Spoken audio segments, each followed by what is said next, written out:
கர்த்தருக்கு ஸ்தோத்திரம். கர்த்தராகிய இயேசு கிறிஸ்துவின் நாமத்தினால உங்களை எல்லாத்தையும் வாழ்த்துக்கிறேன்.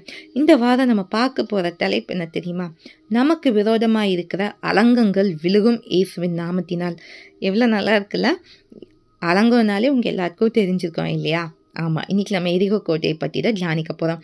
யோசுவா 6ஆம் அதிகாரத்தில் இதை குறித்து முழுமையாக இருக்குது. அப்போ கர்த்தர் இஸ்ரவேல் ஜனங்கள் கானானை சுதந்திரிக்க அனுப்புனாங்க. ஃபஸ்ட்டு செங்கடல், இப்போ என்ன இருக்குன்னா 2வது யோர்தான் நதி, 3வது தான் எரிகோ கோட்டை. சரியா? இப்போ இந்த கோட்டையை அவங்க இடிக்கணும். ஆனால் மாம்ச பலத்தினால முடியுமான்னு பார்த்தீங்கன்னா முடியவே முடியாது. ஏன்னா இந்த எரிகோ கோட்டையை குறித்து நீங்கள் தேடி பார்த்தீங்கன்னா இருக்கும், அது அவ்வளோ பெரிய மதில். அது மேலே வீடே கட்டியிருக்காங்கன்னா யோசிச்சு பாருங்க, அப்போ எவ்வளோ ஸ்ட்ராங்காக அந்த மதில் இருக்குன்ட்டு. ஈஸியாக அது இடிக்க முடியாத ஒன்று தான். ஆனால் கர்த்தரால் கூடாத காரியம் ஒன்றுமில்லை. அதைத்தான் நம்ம பார்க்க போகிறோம். இதில் கர்த்தர் இஸ்ரவேல் ஜனங்கிட்ட சொன்ன ஒரு காரியம்னா, 6 நாள் எரிகோ கோட்டையை ஒரு தடவை சுற்றணும், 7ஆவது நாள் 7 முறை சுற்றணும். அதில் 5வது வசனம் வாசிக்கிறேன். அவர்கள் அந்த கொம்புகளினால் நெடுண்டொனி இடும்போதும் நீங்கள் எக்கால சத்தத்தை கேட்கும் போதும் ஜனங்கள் எல்லாரும் மகா ஆரவாரத்தோடு ஆர்ப்பரிக்க கடவர்கள். அப்பொழுது பட்டணத்தின் அலங்கம் இடிந்து விழும். உடனே ஜனங்கள் அவரவர் தங்களுக்கு நேராக ஏறக்கடவர்கள் என்றார். ஒன்றே ஒன்று தான், 7வது நாள் 7 தடவை சுற்றி வந்தோடனே ஆசாரியர் எக்காலங்கள் ஊடணும். அந்த சவுண்டு கேட்டோடனே ஜனங்கள் என்ன பண்ணும்? ஆர்ப்பரிக்கணும். உடனே அந்த பட்டணத்தின் அலங்கு இடிந்து விழுன்னு கர்த்தர் சொல்கிறாங்க. ஜனங்கள் நேராக போகணும். அதில் தீட்டான காரியங்கள் எடுக்கக்கூடாதுன்னு கர்த்தர் சொல்லியிருந்தாங்க. சரியா?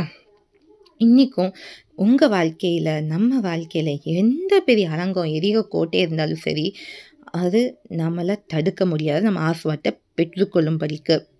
ஏன்னா கர்த்தர் நம்மளுக்கு முன்பாக போகிறார். அவர் முன்னால் போகும்போது எதுவும் நம்மளை தடுக்க முடியாது. ஆனால் நம்ம செய்ய வேண்டியதை செய்யணும். இங்கே ஜனங்கள் ஆர்ப்பரிக்கிற மாதிரி நம்ம ஒவ்வொரு நாளும் கர்த்தரை துதித்து பாடி அவரை மகிமைப்படுத்தும் போது கர்த்தர் பெரிய காரியங்களை செய்வார். ஏன் தெரியுமா? மீகா 2:13 தெளிவாக எழுதியிருக்கு. தடைகளை நீக்கி போடுகிறவர் அவர்களுக்கு முன்பாக நடந்து போகிறார். அவர்கள் தடைகளை நீக்கி வாசலால் உத்தரவித்து கடந்து போவார்கள். அவர்கள் ராஜா அவர்களுக்கு முன்பாக போவார். கர்த்தர் அவர்கள் முன்னணியில் நடந்து போவார்.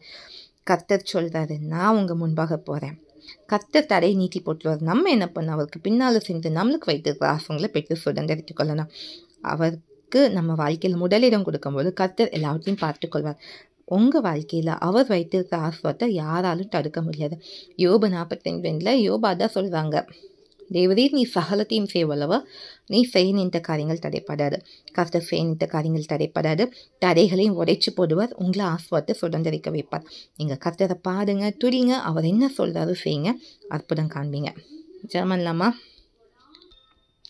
எங்கள் அன்பின் பரலோக பிதாவே, இந்த அருமையான நாளுக்காக வேலைக்காக நன்றி அப்பா. இந்த நாளையும் அப்பா எங்களுக்கு வைத்திருக்க கானான் சுதந்திரத்தை நாங்கள் சுதந்திரிக்கக்கூடாதபடிக்கு வழியில் எந்த எரிகோ கோட்டை இருந்தாலும் கர்த்தர் அதை தகர்த்து போடுறதுக்காக நன்றி. தடைகளை நீக்கி போடுகிற தேவன் எங்கள் வாழ்க்கையில் நீங்கள் முன்பாக செலுத்துக்கா நன்றி.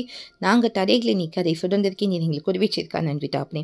எங்களுக்கு முன்பாக நடன் செஞ்சு எல்லா காரியங்களையும் வாய்க்க செய்த கர்த்தருக்கு ஸ்தோத்திரம். தடைகளை உடைத்து போட்ட தேவனுக்கு ஸ்தோத்திரம். எங்கள் ஆசீர்வாதத்தை சுதந்திரிக்க வைத்த தேவனுக்கு ஸ்தோத்திரம். நமக்கு மாத்திரமே மகிமை செலுத்துகிறோம். நீர் மாத்திரம் மகிழ்ப்படுங்க பிதாவே. சகல துளியான மகிழ்ச்சிக்கு செலுத்துங்க பிதாவே. மீட்பும் ரட்சகருமாகிய கிறிஸ்து கிறிஸ்துவின் நாமத்தில் ஜெபம் தாழ்த்துகிறேன் பிதாவே. ஆமென். கர்த்தர் முன்பாக போகிறார். எல்லா தடைகளும் உடைக்கப்படும். கர்த்தருக்கு இஷ்டமான இன்னொரு வீடியோவில் உங்களை சந்திக்கிறேன். கர்த்தர் உங்களை ஆசீர்வதிப்பாராக. ஆமென். அல்லேலூயா.